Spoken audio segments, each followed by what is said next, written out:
Hi, my name is Sowon, and in this video, I will explain the concept of dot product and vector projections in multivariable calculus. We will start with a quick overview of the dot product and then spend most of our time understanding how projections work, since most of you will know the basis of dot product. The dot product of two vectors a and b is defined as a dot b equals a1b1 plus a2b2 plus a3b3. It gives a scalar value and is useful for finding how much two vectors align. This can also be expressed geometrically. A dot b equals magnitude of a times magnitude of b times cosine theta. Now let's talk about projections. First, the scalar projection of b onto a. Let's imagine dropping a perpendicular line from b onto the line of a. The scalar projection is the length of this shadow. Using the geometric dot product formula, if we divide both sides by magnitude of a, we isolate the shadow of b along a. Therefore, the scalar projections equals a dot b over magnitude of a.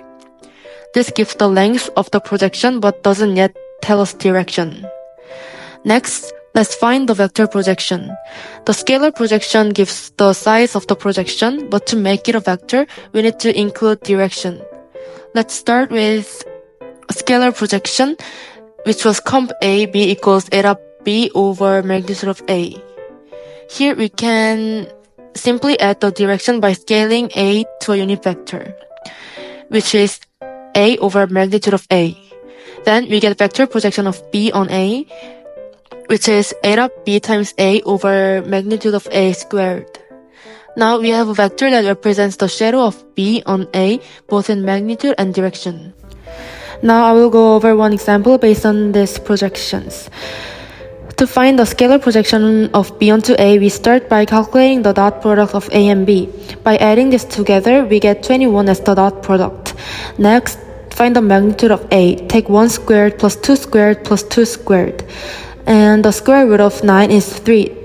Now divide the dot product 21 by the magnitude 3. This gives us 7.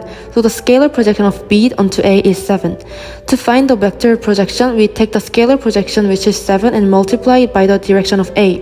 The direction is found by taking each component of a, 1, 2, and 2, and dividing them by magnitude, which is 3. This gives us 1/3, 2/3, and 2/3. Now multiply the scalar projection 7 by each of these components. This gives the vector projection of b onto a, which is 7 over 3, 14 over 3, and 14 over 3. In this video, we cover the dot product and projections, which are key tools for understanding vector relationships in multivariable calculus. Thank you for listening.